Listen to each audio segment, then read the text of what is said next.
Well, man, I feel like a Mino Raiola client. I feel like David Alaba with Pini Zahavi. I'm being forced to move because my lights don't work. But hello, everyone. Welcome to Bayern Now, a brand new angle about Bayern Munich because it's a new get it. Yeah. But seriously, everyone wants me to answer this question. George, can Bayern Munich win the Champions League? And I'm like, just ask the manager. Just ask Niklas Süle. He'll probably just tell you, ja, as the Germans would say, yes. Yeah, I think we can. But here's the thing I said last year. Wait, that's not last year. It actually feels like last year, but last season, right? I said, this year's so weird. It feels longer, but at the same time, it feels faster. All right, but I told everyone this. If we win the Champions League last season, it would be down to us. It wouldn't be down to the opposition being better than us. It'd be down to us being very good and us doing our thing. Even against Paris Saint-Germain, everyone was like, oh, our high line, Mbappe, Neymar are going to toast us up. And I was like, you know what? I was on that train of, let's not play as high of a line. But then, a day before the game, I made that one video. I was like, let's play our game, okay? If we lose playing our way. We are not Pep Guardiola. We will not be overthinking Neymar and Mbappe, okay? Let's play how we want to play. And we did it, and we won. And I'm thinking to myself, we did everything right. And it's very hard to replicate that, by the way. I mean, you pretty much did everything perfectly. And actually, ironically enough, it does seem like we can replicate that because of our flying form. I mean, beating Atletico Madrid, one of the toughest teams defensively to face. 4-0. That's pretty ludicrous, man. That's Elon Musk ludicrous. You're pretty much flying off the rockets like, it's crazy. So, yeah, I suppose that's a reason why anyone would say we'd win again. And honestly, it'd be very good for our team because we want to build a nice little dynasty. And I would have said no before we had no one, right? When we bought no one, Douglas Costa didn't come in. Big Bonus, bigger than the Eiffel Tower, and light-skinned German Samuel Eto'o.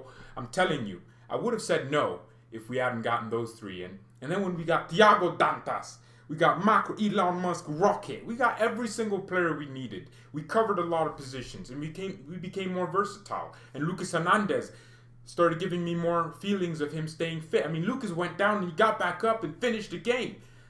These things are giving me more and more confidence. So, in my opinion, I think we can genuinely replicate it again because we have better players and, in my opinion, better depth. So, we'll see. That's the most important thing. We'll see. But here's the thing that I'll say again, like I said last season, which feels like a while ago, but it is last season. I said this. If we win or lose, it wouldn't be down to the opposition being better than us. It would be down to us just not playing well. Or down to us playing better and meeting our expectations. Because honestly, we are the best team in Europe. We have some of the best players in their positions. And the flat out just best players in the world, I mean, in some cases. Thomas Müller, Manuel Neuer. These are some of the best players in their positions. And in my opinion, they do their jobs better than some players do their jobs in other teams and other leagues. I don't know. In my opinion, we can do it again. We can genuinely do it again. Now, you can look at our form and say, well, yeah, it's easy for them. But that's the Champions League for you. It gives you these unpredicted moments. I mean, Mönchengladbach, 2-0 up, Real Madrid, 87 minute, Casemiro, and then Benzema goal. They combine. And then 3 minutes later, or 4 minutes, or 5 minutes later. That's football, man. And then it's 2-2. But Mönchengladbach deserved to win the game. They should have probably scored more goals too. And in my opinion, those are the margins, man. Those are the tight margins in the Champions League. The best thing about the Champions League is that everyone's quality, right? Everyone has the ability. Every player that you face, even the Ukrainian and the Russian teams. You saw what Lokomotiv Moscow did to us. They gave us a very uncomfortable game. That's not something you normally associate with those types of teams, or in your head at least. Because in the preview, I was just like, well, no one could actually hear the damn thing because I forgot to turn on the thing. But in the preview, I was like, this team's going to be tough. They're going to do the Russian thing. They're going to make it hard for Munich to beat them again like they did God, I need to stop making those very bad jokes. They're not funny. World War II jokes are not funny. But I'm telling you, they were very hard to beat. And that's the Champions League for you. There's a different level of motivation for players. You know, for example, you're not going to get yourself psyched up as much as you would for Real Madrid if you were playing Arminia Bielefeld. That's just facts. which is why we beat Chelsea 3-0 in their home ground. But George, they beat you in 2012. Shut up. Shut the hell up. I don't want to hear you speak, okay? I don't want to hear you. Until you can double, thrice, whatever. I can't even use an English word for it. Quadruple. What's the word for 6? If you could multiply your one Champions League trophy by 6, then we can start talking. Don't talk to me. Stop talking to me. These dumb Chelsea. Nah, don't be talking to me. Just like anyone, okay? I'm not a girl. Don't be rushing into my direct messages talking about 2012. I'm smacking you in the face next time I hear that. Okay, but seriously, we got up for Chelsea more than we did for Paderborn a week before that, or a few days before that. Why? Because there's a different level of motivation. The players feel a different pressure, which for me is very important. So again, that's another big reason why I think we could win it. And oh God, one of the biggest things I was looking forward to, in my opinion, were the fans.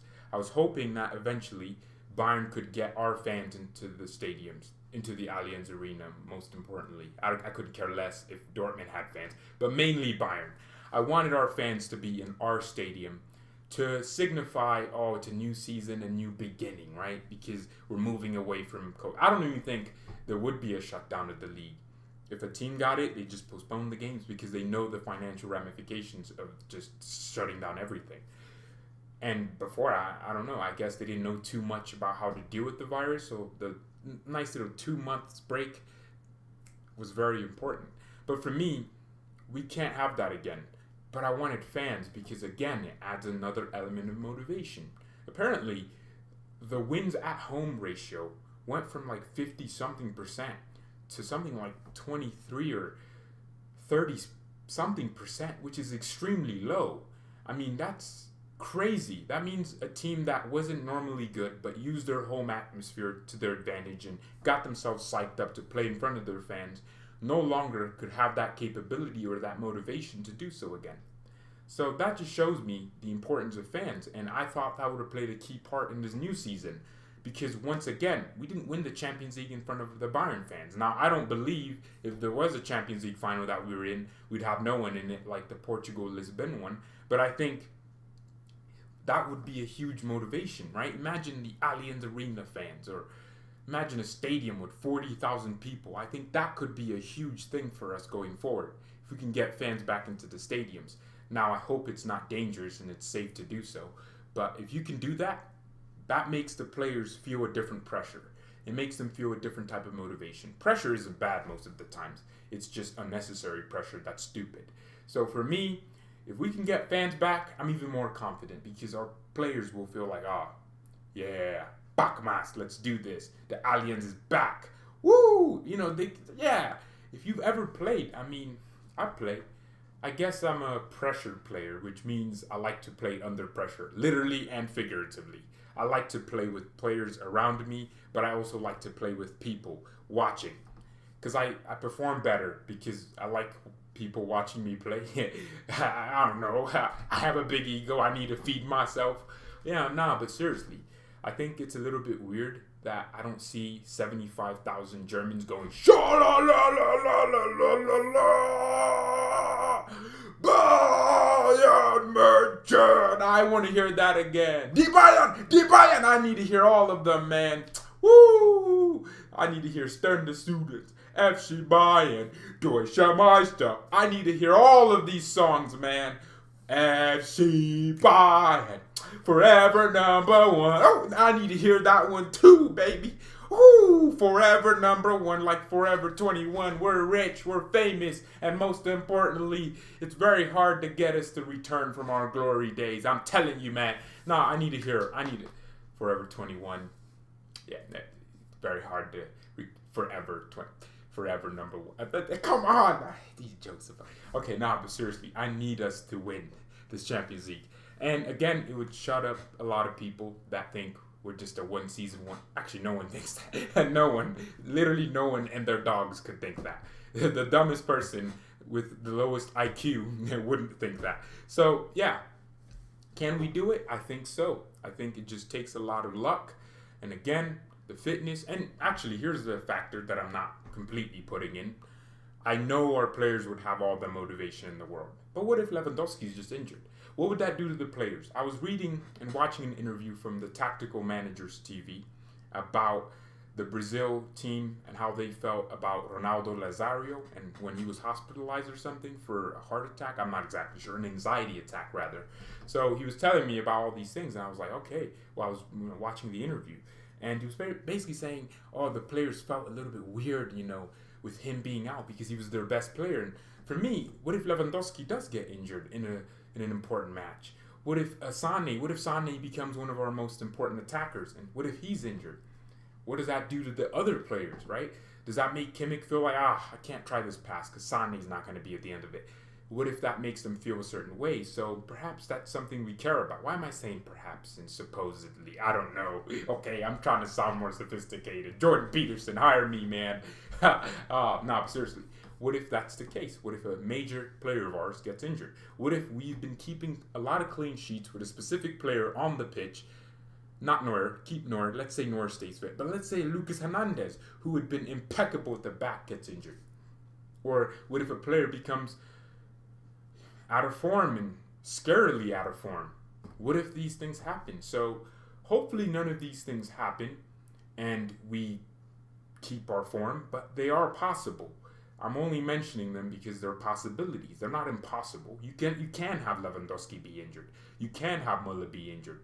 You can have these things. So that's what we're hopeful that doesn't occur, right? Because quite honestly, it does happen, It does. What if Kimmich?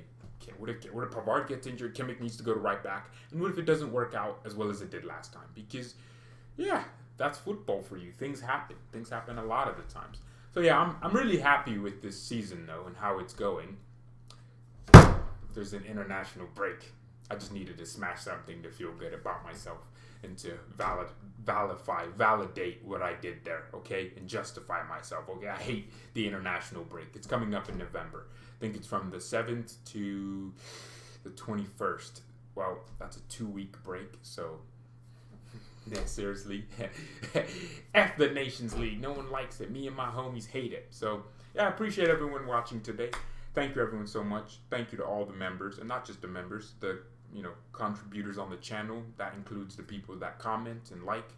I'm trying to respond to more comments, man. But honestly, let me be honest.